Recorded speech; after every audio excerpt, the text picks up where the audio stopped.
Iniciando a gravação do termo de colaboração número 2, relativo ao anexo 2.1, estrutura de poder e arrecadação financeira do PMDB. Aos 12 de dezembro de 2016, na Procuradoria-Geral da República, presentes procuradores Melina Flores e Vitor Cunha, compareceu o senhor Cláudio Melo Filho, na presença dos seus advogados Rodrigo Guilherme e Maurício, a fim de prestar depoimento em razão da celebração de acordo de colaboração com o Ministério Público Federal. Neste momento, todos os presentes estão cientificados da proibição do uso de quaisquer instrumento de gravação ou registro de áudio ou vídeo próprios e declaro não estar fazendo uso oculto ou dissimulado de quaisquer equipamentos sob as penas legais. Observado todas as cautelas de sigilo e atendendo aos ditames da Lei 12.850, indago ao senhor Cláudio Melo Filho. Os advogados ora presentes são seus defensores legais nomeados para lhe assistir no presente ato. São. O senhor renuncia ao direito ao silêncio, reafirmando o compromisso legal de dizer a verdade. Sim. O senhor pretende colaborar de forma efetiva e voluntária com investigações e processos criminais nos termos fixados com o Ministério Público Federal. Perfeitamente. O senhor está ciente e autoriza o uso do registro audiovisual do presente ato de colaboração? Sim. O senhor está ciente de que os efeitos da colaboração premiada dependem de um ou de mais dos resultados previstos no artigo 4º da Lei 12.850? Sim. O senhor, no tocante ao anexo relativo à estrutura de poder e arrecadação financeira do PMDB, pretende responder todas as questões formuladas? Absolutamente. Iniciando as perguntas, por gentileza, nos relate essa situação da estrutura do PMDB e a questão da arrecadação financeira da sua participação como vice-presidente de Relações Institucionais do Grupo Odebrecht. Pronto.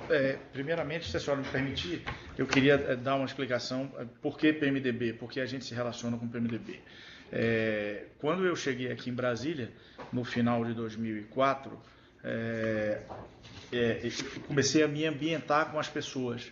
E as pessoas, especificamente o senador Romero Jucá, era a pessoa que tinha relação com a empresa já de forma mais antiga.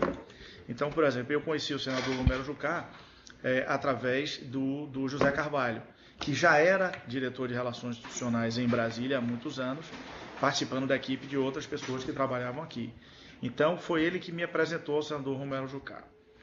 Quando eu chego lá, o senador Romero Jucá fala da relação que ele tinha com a empresa, já muito antiga, de acompanhar a empresa acompanhar ele, etc. E tal. Então eu comecei a ver nele, porque não conhecia ninguém, uma porta de entrada para as discussões que nós precisaríamos fazer no Congresso Nacional.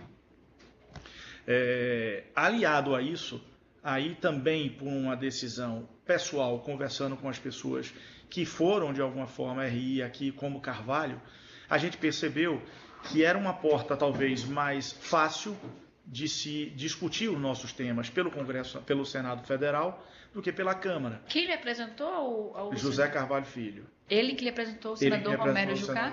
Qual a relação que o José Carvalho Filho tinha com ele?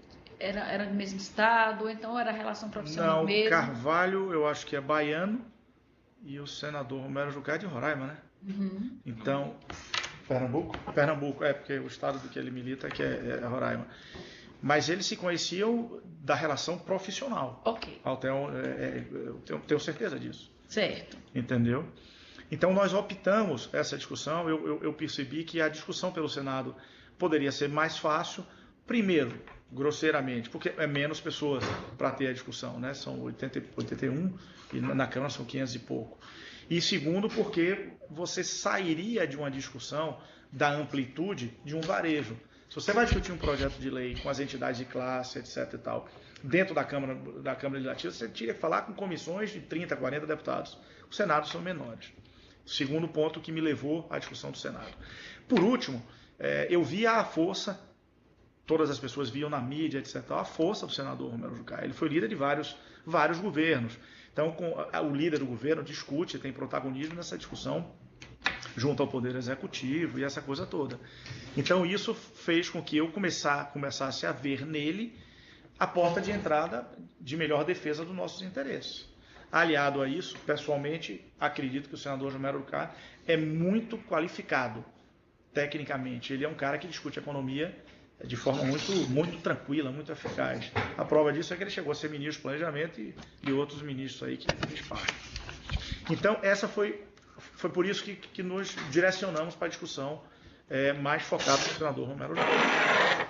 A partir daí, é claro, a gente começa a ver maior efetividade dele. Eu começo a perceber que ele é muito simpático aos temas da gente, ele já tinha relacionamento com a empresa, então facilitava a discussão. Carvalho conhecia ele, então a gente levava nossos temas e via que ele dava encaminhamento de forma muito clara a esses temas.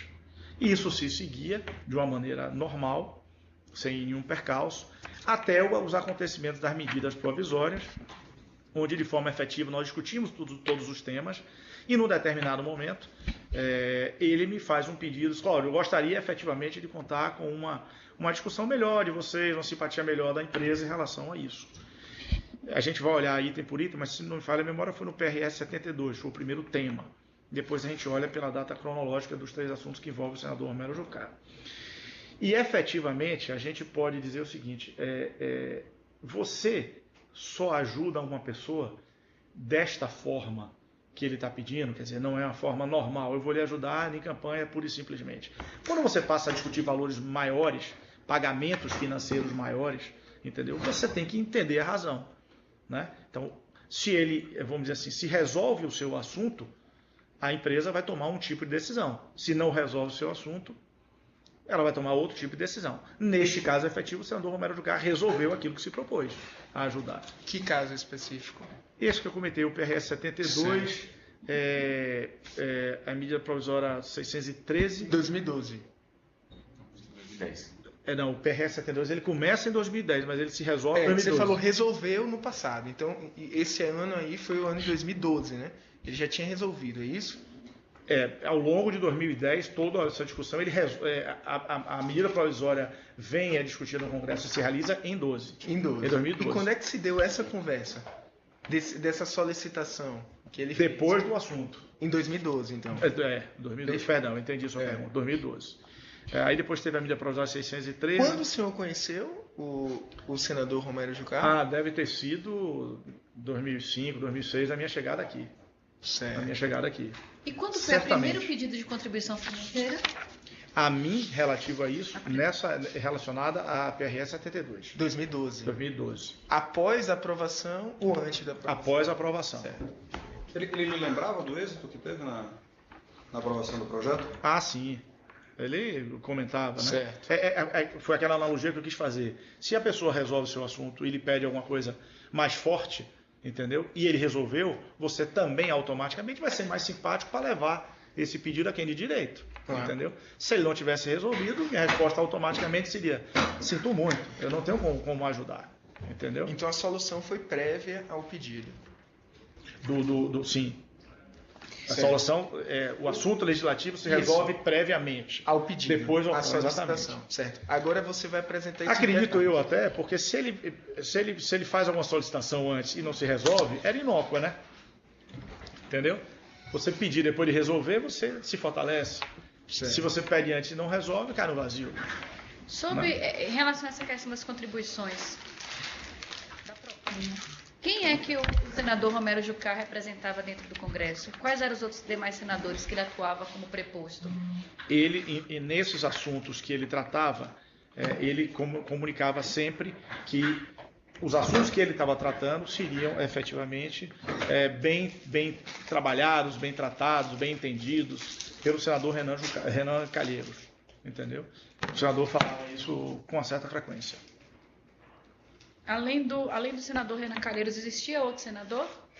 Em um assunto específico, certo? Eu vim a saber depois, aí eu tenho que olhar qual dos três era, não me recordo agora, mas acho que era a medida provisória 613, mas a gente depois verifica. Ele não comentou do senador Renan Calheiros, mas não comentou de nenhum outro. Mas um fato nos levou a perceber que existia outro senador que estava de alguma forma apoiando ele, ou ele apoiando o senador, eu não sei dizer, que é o senador Eunício Oliveira.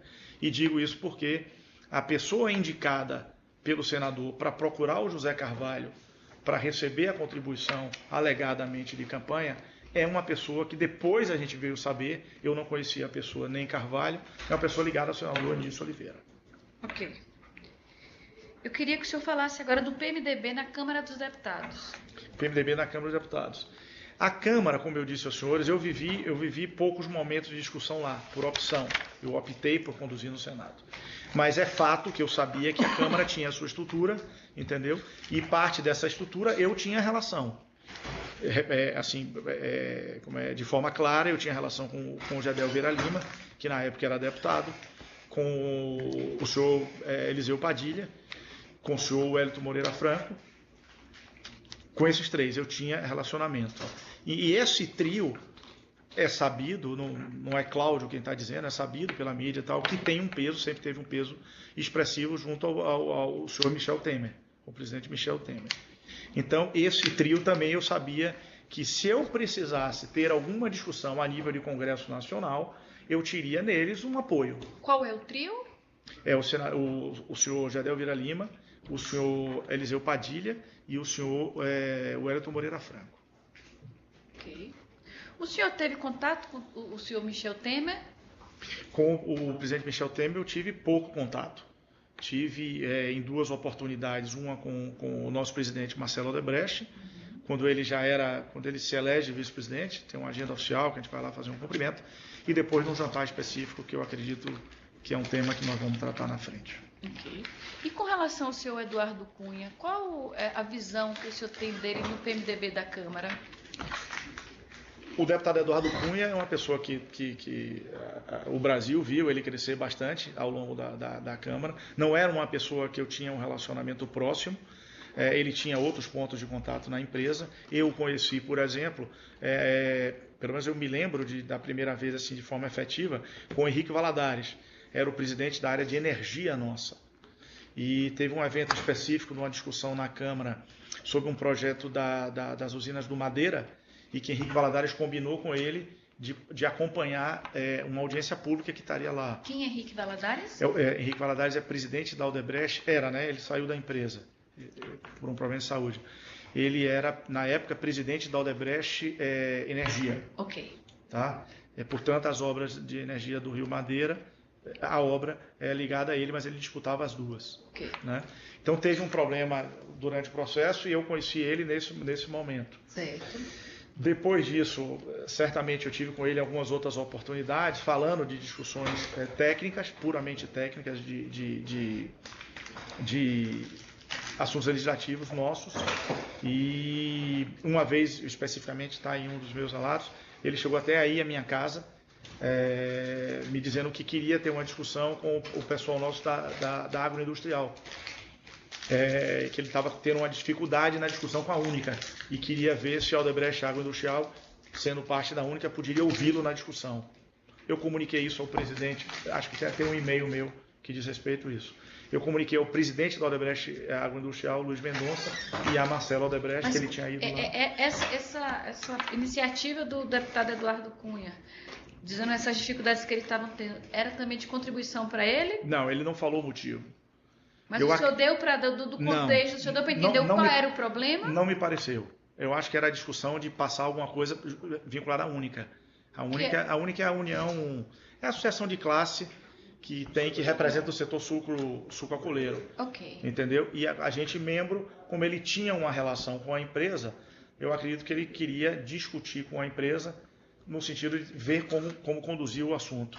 Okay. Entendeu? Mas ele não me disse exatamente o que era, mas pessoalmente não acredito que era financeiro. Ok. Na lista que foi apresentada do sistema Drauzes, que tem os codinomes de pessoas que foram beneficiárias de recursos financeiros, aparecem alguns nomes, algumas siglas, alguns apelidos, e certo. Que o senhor relata identificando quem seriam esses parlamentares que teriam esses apelidos. Perfeitamente. Era dentro da empresa, vocês sabiam o nome desses apelidos em geral? Quando você fala, por exemplo, que o senhor Romero Jucá era o Caju,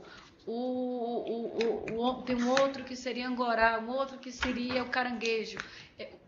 como é que o senhor sabe que esses seriam essas pessoas? Quais são? Pronto.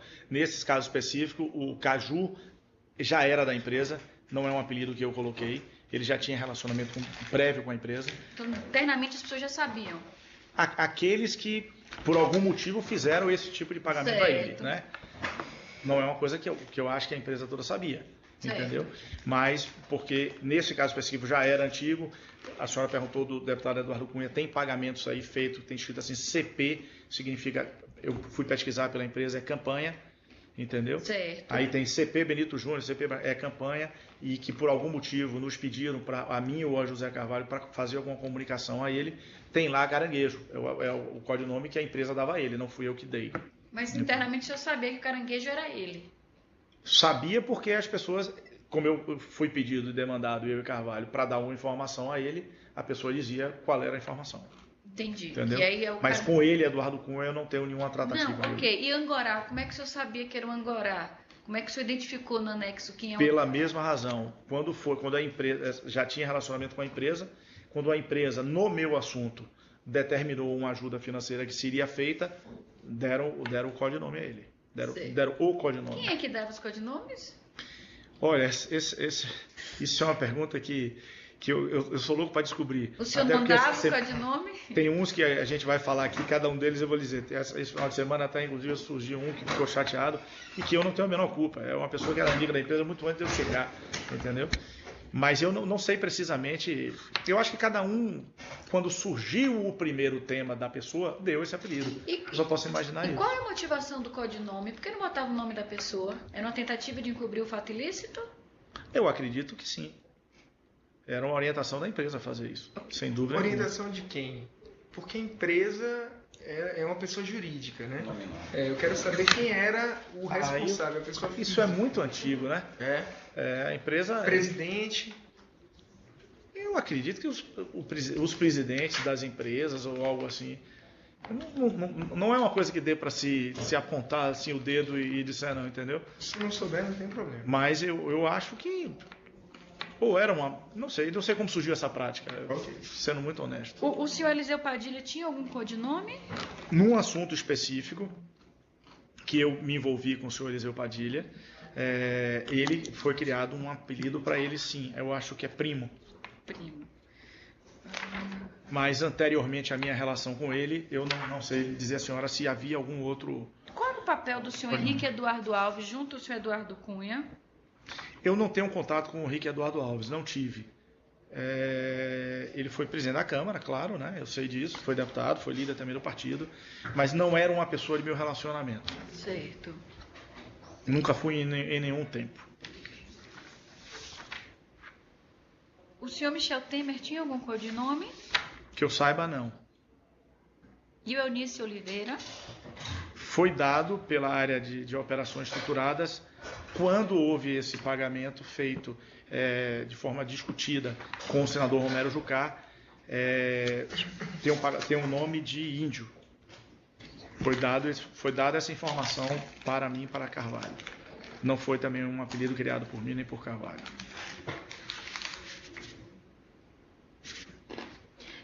O senhor Romero Jucá, ele tinha alguma secretária que a sua secretária se reportava? Para a marcação de agendas, sim. O senhor tinha uma agenda intensa de marcação de pontos com ele? Olha, como eu disse à senhora, como ele era a porta de entrada das discussões nossas, sim, tinha uma agenda intensa, sim. Dentro daquilo que eu chamo de intensa, entendeu? Se, por exemplo, se tem um tema específico em discussão, certamente eu ia lá 1 ou 2 vezes ao longo da semana. Quando não tinha, não. E as reuniões ocorriam normalmente onde? Sempre, 100% das vezes, no gabinete dele. Okay. Quem marcava era a Diva, minha secretária. Eu estou tentando achar aqui tentando achar o nome dela aqui. É Cristina, uma, né? Cristiane, perdão. Cristiane. No meu dado de colaboração, eu peguei com minha secretária o telefone, o nome dela, incluí aqui. Eu tenho uma pergunta a finalizar. Por favor. O senhor relatou na sua proposta que buscou o senador Romero Jucá por ser uma liderança no PMDB.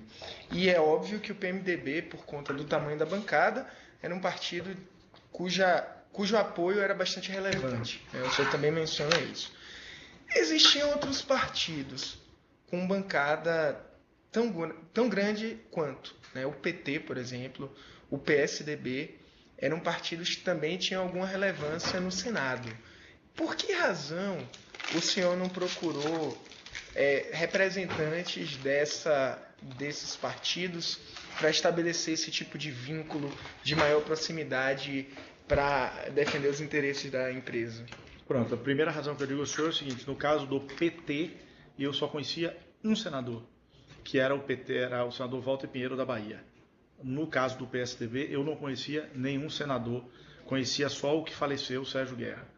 Então, Não, eu citei exemplificativamente. Não, é claro. Estou falando de todos os partidos. E eu vou chegar lá. Então, primeiro por esse ponto. Segundo, porque a empresa certamente tem os seus relacionamentos através dos seus líderes empresariais, dos seus DS com essas pessoas.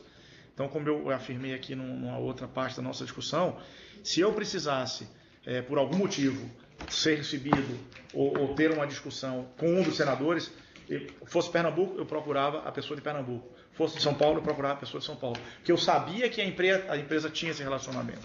Entendeu? Então eu procurava essas pessoas para que essas pessoas me ajudassem nessa discussão. Mas a minha relação era com o senador Romero Jucá. Volto a dizer, ele era líder de governo. O líder do governo tem, se não tem todo o poder, ele tem muito poder para determinar qualquer coisa. Entendeu? Ele que faz andar, bota para andar as coisas. Porque se o governo não quiser botar para andar um projeto de lei, não há santo que faça. Ele não bota. Faz todo tipo de artifício para que isso ocorra. E assim, lutar contra o governo é muito forte. Se o governo não quer que um assunto não ande, ele não anda. Vou dar um exemplo aos senhores. A gente discute um projeto de lei sobre o projeto de lei sobre a lei de licitações. Eu acho que deve ter 20 anos, está no Congresso Nacional. A gente defendeu de todo jeito que o Brasil tivesse processo licitatório com segurança jurídica plena. O que vem a ser isso? Você ter seguro garantia, você ter performance bond, você só licitar uma obra se tivesse todos os projetos executivos prontos, para não ficar, desculpa o termo, essa bandalheira que está aí, entendeu? Tem 20 anos que a gente discute isso. Tem inclusive uma emenda do senador Dornelles que ajuda nisso daí, entendeu? Certo. A gente faz um esforço grande e não anda. Por que não anda? Talvez porque ninguém tem interesse. Então, o senhor se absteve de procurar outras lideranças de bancadas? O senhor se satisfez com o apoio de Jucá? Por aquilo que eu disse aos senhores também em outra oportunidade. Se você tem uma discussão e essa discussão vai à frente e se resolve, você segue nela de novo, você segue nela de novo, você segue nela de novo. E no caso do senador Romero Jucá, ele tinha atenção pela empresa e resolvia os assuntos. Entendeu? Então, se você está resolvendo um assunto através de uma pessoa, qual o motivo vai levar a procurar outra? Entendeu? Quanto que no todo o senador, a gente vai especificar depois, mas no quanto que o senhor foi pago ao grupo do senador Romero Jucá?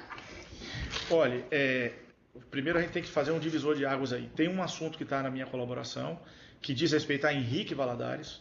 Está bem claro na minha colaboração, que é um assunto da ordem de 6 milhões de reais, entendeu? Que é do assunto que Henrique Valadares tratou com o senador Romero Jucá ou com quem quer que seja.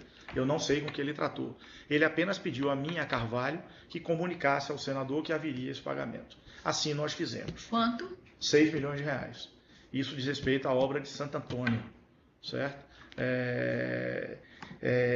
Isso foi pago. Aí a gente tem um dado específico meu aqui que a gente olha isso, tá?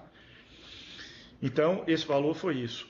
O resto tem essas discussões das medidas provisórias e que deve ter aí somado algo em torno de, ao longo desse tempo todo, 15, 16 milhões de reais durante os períodos supostamente eleitorais. Esses valores foram o que o senhor intermediou? Foi o que eu discuti com ele, sim. Se a empresa tem outras coisas, eu não saberia. Fora esse do Henrique Valadares, eu não sei, não saberia dizer. Então é possível que ele tenha recebido maiores valores? Valores mais... Ele tem relacionamento com várias pessoas na empresa. Então, eu não posso afirmar. Esses são os valores que o senhor intermediou? Sem dúvida nenhuma. Ok. E desse conhecimento que eu tenho do assunto do Henrique Valadares, que eu não sei Não sei, mesmo no processo de colaboração, não foi procurar saber a razão. Mas o senhor sabe que foi Sei relativo que à foi, usina exatamente. Que isso foi dito pelo Henrique de Santo Valadares. Antônio. A minha é o Carvalho. Ok. O senhor gostaria de fazer alguma consideração final sobre esse termo específico? Não, acho que não.